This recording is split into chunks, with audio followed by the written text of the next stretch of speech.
One of the markers of an abusive relationship is obsession, and specifically obsession with control. Abusers will often try to control your financial situation. They'll try to control what you say and what you tell to others, and this control can get so deep into the mind of the victims of that abuse that it even starts to control what you think and believe truly in your heart out of fear. You start to accept the abuse as normal, and you start to insert the narrative of the abuser in place of your own thoughts, your own feelings, your own opinion, and your own reasoning. And one of the most abusive relationships that has been going on in the United States of America happens to be the relationship with the media and everyday people that just want to think for themselves, and independent people who are not interested in just repeating the narrative. Now, obviously, if you're watching this video, you've seen the title, you've seen the thumbnail, you know we're going to be talking about something related to the Amber Heard case, but this video is actually going to be about the reaction from the media, because the media feels really angry that you out there on the internet.com and you out there in the public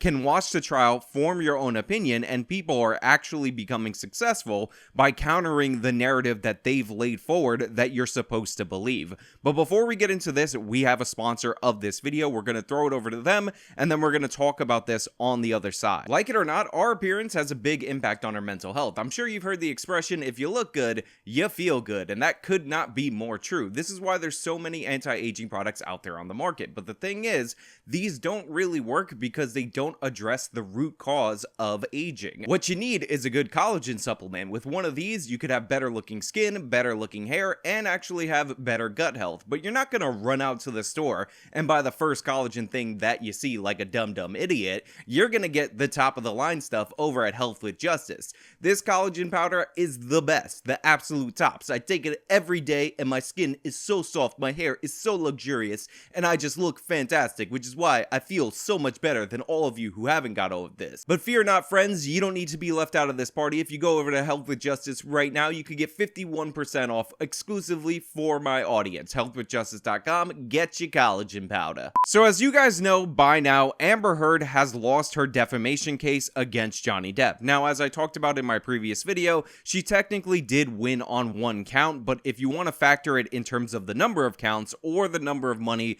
that is due to the other party, Amber Heard clearly lost this. A jury of her peers looked at the evidence that was presented, looked at her testimony, and deemed her guilty of defamation because she has said things that are provably false, that contradict her depositions in the past, which are on video, and other statements that she's made in the public. Now, I said on this channel before, and I stand by it at this point, that this case doesn't really have broader implications for domestic violence cases, for how people view the relations between men and women, or anything like that. Johnny Depp is one of the most famous people in the history of the world, or at least in the modern history. He is known by almost everybody in America, and even top actors that make big bucks now don't have the level of fame of Johnny Depp, because movie stars from a certain era just have more prominence than movie stars of the current era. That's just the way it is. So the idea that we're going to draw parallels between regular people in regular domestic violence cases that have to go through these defamation things is just ridiculous. The idea that Amber Heard's situation, whether you're for or against her, which by the way, most of you, because you've seen the trial, you probably watch more of the trial than me, are against Amber Heard, wouldn't be for her, so I get that. But whether you're for or against her, she's not representative of women. She was married to a celebrity. She's also a celebrity on her own. She has the backing of institutions that individuals just don't typically have, and she even got the ACLU to basically commit fraud on her behalf. They gave her terrible advice and destroyed their reputation in order to help Amber Heard. But just because that is 100% true, that there are no broader implications from the case at hand, that doesn't mean that the media doesn't feel that way. That doesn't mean that actors in the media aren't angry that they weren't able to control the narrative. And what we're going to talk about today is the fact that they are striking back against the people who have kind of gone along with what they believe to be the truth, because the evidence in the trial was overwhelmingly in favor of Johnny Depp, and how they don't like it, and now they're going after your purse strings. You see, YouTubers have been covering this trial. People have been live streaming it. Now, the media, by the way, has been covering this trial wire to wire. They've been playing it on television. They made a ton of money on it. But since the news media has essentially embraced the narrative when it comes to the Johnny Depp Amber Heard situation, we're not going to talk about the money that they're making, but the news media has decided to target YouTubers for making money for allegedly pushing misogynistic and hateful content towards women and towards Amber Heard, and now we need another adpocalypse in order to deal with it. And you've seen articles about this across the internet. People have been tweeting about this, that this is the new move of the media. And I believe that this is also an extension of the Amber Heard PR strategy, because obviously she's going to appeal and she doesn't like the fact that the court of public opinion is against her. So her and the people who are aligned with her are seeking out and targeting people who they believe to be are the ones that are manufacturing that public opinion. But in reality, that's not the case. In reality, most people are watching this trial due to the celebrities involved in this trial, and they seek out media that they already agree with. So targeting these media figures for what they're saying related to the case because you think they're manufacturing the narrative is just not how things work. But again, the media are acting as abusers of the American population, so they don't know that. They assume that they have control over the narrative, therefore anybody who goes against them that is getting any kind of viewership also is exerting a similar kind of power and influence over their audience. Therefore, they need to target them in order to curtail their competition. And you could tell that the media's goal is to smear and censor the competition, to go after them, because they don't like the counter narrative. They don't like that it exists, and they seek to control it. And they're bitter about the fact that people who didn't go to professional top-tier journalism school are getting views and clicks and all these things associated with their actual coverage. And by the way, their coverage is typically based on what's going on in the trial, so it's more accurate than the way the media jumped on the one-sided Washington Post article put forward by Amber Heard. But check out this headline from Newsweek. We're going to read through this article, and I'm going to show you exactly what I mean, because every paragraph is full of contempt. So the article is written by someone called Jamie Burton. Never heard of her or him. I don't care to look it up.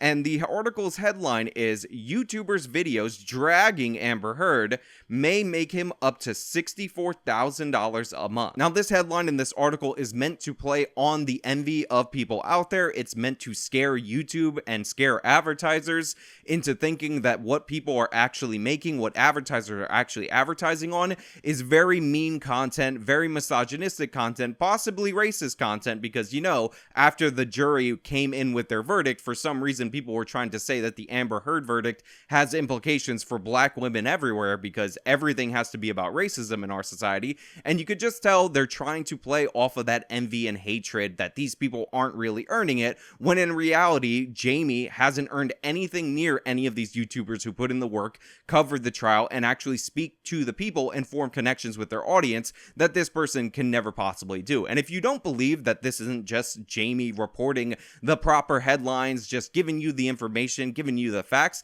all it takes is a cursory look through the article to understand how bitter this reporting actually is. Because in one of the paragraphs, what you'll see is a year-over-year projection of what the YouTuber in question is going to be making from the Amber Heard coverage. So the article's highlighting another bitter person named Boozy, and they're claiming that Lewis, who by the way is that umbrella guy, earned almost $80K a month or $1 million a year for his coverage of the trial, as suggested by the YouTube revenue calculator socialblade.com. Now, I know a lot of people, specifically YouTubers, who look at this end up wanting to contest the idea that Social Blade is not that accurate of an indicator of the revenue generated for the creator or any of that, but in reality, that's not the case. It's actually pretty good within the range, but the range is wide. Obviously, this article and the person that this article is quoting is using the higher end projection for obvious purposes, but that is not what is concerning to me. What is concerning to me is the fact that according to this article, this person who's covering the trial that lasted 3 weeks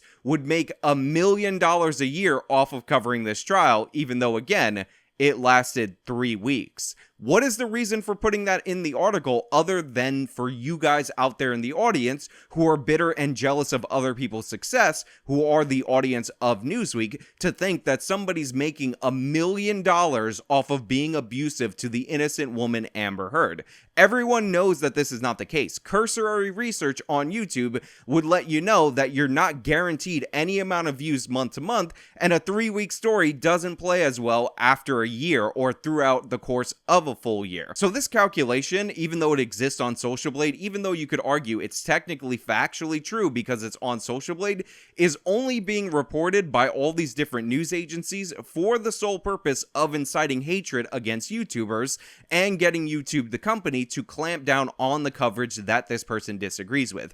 It is wholly dishonest, it's disingenuous in every possible way, and again, it's all proven out by the facts. And if you just think about it for a minute, this 3-week trial that maybe you'll get a month and a half of coverage out of is just not something that you can scale up for a year-long production. We're not going to be talking about the Amber Heard trial absent appeals in the future a year from now. It's just not the case. Yet it is presented to people out there in the audience like this guy. Again, is pulling in $1 million a year. And this isn't the only article like that. Business Insider India, for some reason, actually has an article breaking down who on YouTube are the top super chat recipients that are covering the Amber Heard trial. Now, on its own, I can understand that this is perfectly fine if you want to report it, if you want to send a journalist to go watch live streams and calculate every single super chat that was sent to a YouTuber that they disagree with politically. That's one thing, but in reality, these numbers are being removed from their context and used by other media outlets as a mechanism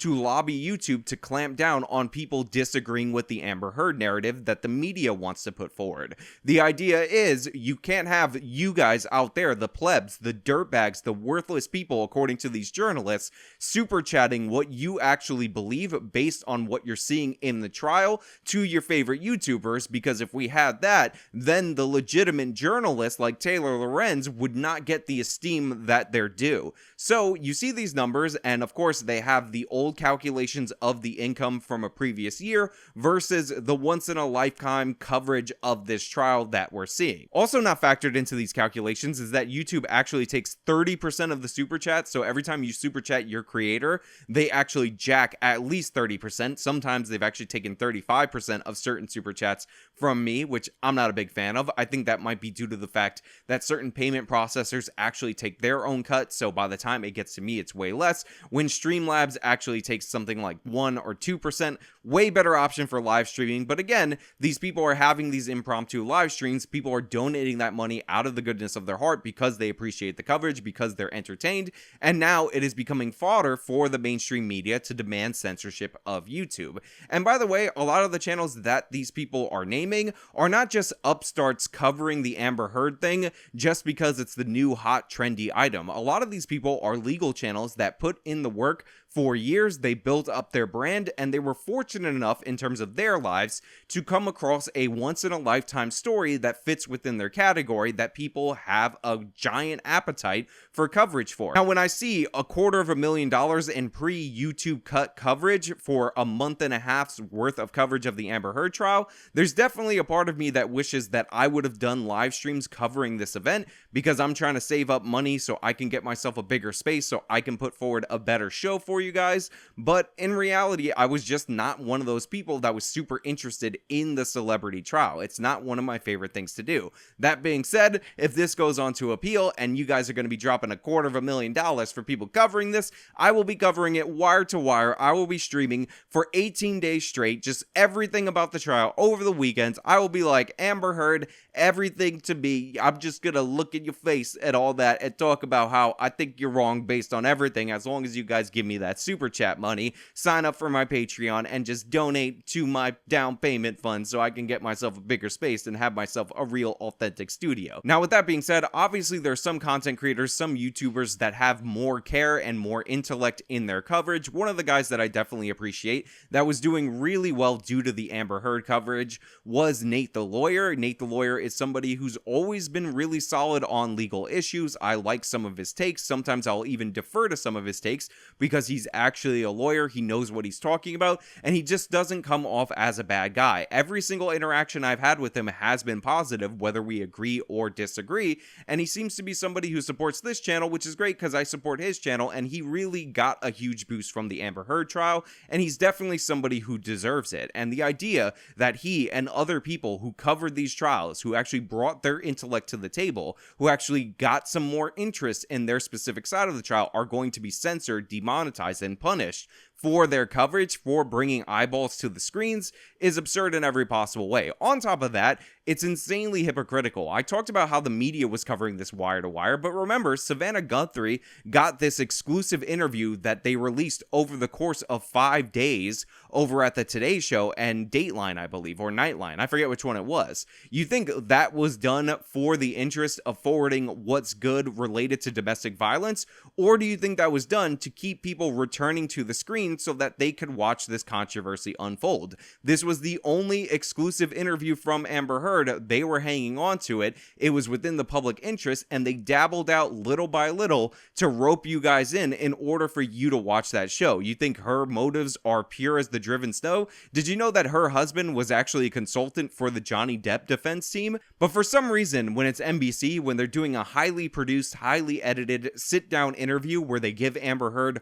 all the questions in advance and they dribble that out over the course of days, that's totally fine. That's not worthy of scorn. That's just normal media reporting, because that's the elite media, that's the corporate media, and we should all pay our respects to the obvious cash grab they're trying to make. But when YouTubers are making money, oh no, absolutely not. Independent people being successful, hate them. YouTube, you gotta ban them. This is misogyny and racism and whatever. How dare you not believe our precious Amber Heard? By the way, fun fact about Nate the Lawyer's coverage, throughout his coverage, which by the way is overwhelmingly pro-Depp because Nate the Lawyer actually looks at the evidence, assesses it, and then he comes to his conclusion, he has never failed in any of the videos that I've watched to mention the fact that Amber Heard is actually really attractive, which is funny because this is something that my girlfriend also mentions about Amber Heard. Now, I know people out there on the internet are going to leave their comments about how somehow they're so much better than Amber Heard, and Amber Heard is a 2 to them, when in reality, we all know that you guys are morbidly obese, you look terrible, and you're just hating because of her personality and some of her erratic behavior.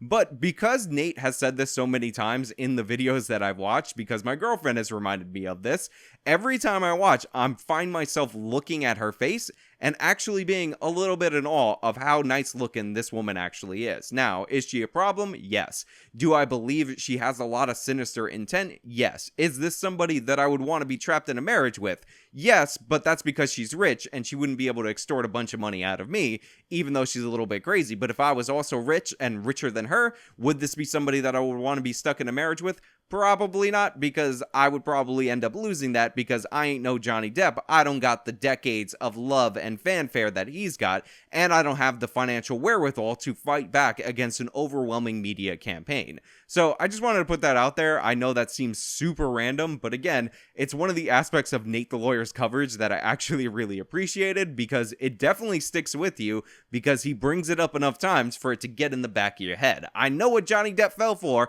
I understand it. It's okay, Johnny. You can come back to us. You can be a pirate again or do whatever you want with your acting career. In conclusion, I want you guys all out there in the audience to remember that when you see less and less people covering legal topics because suddenly they've been removed off the platform, that this is an effort by the media to control and engineer public opinion. They don't like the fact that independent people can be successful providing better coverage than they do, and that's why they're lashing out and attacking and are trying to play on your worst natures, envy, jealousy, and bitterness by mentioning how much money all these people are making.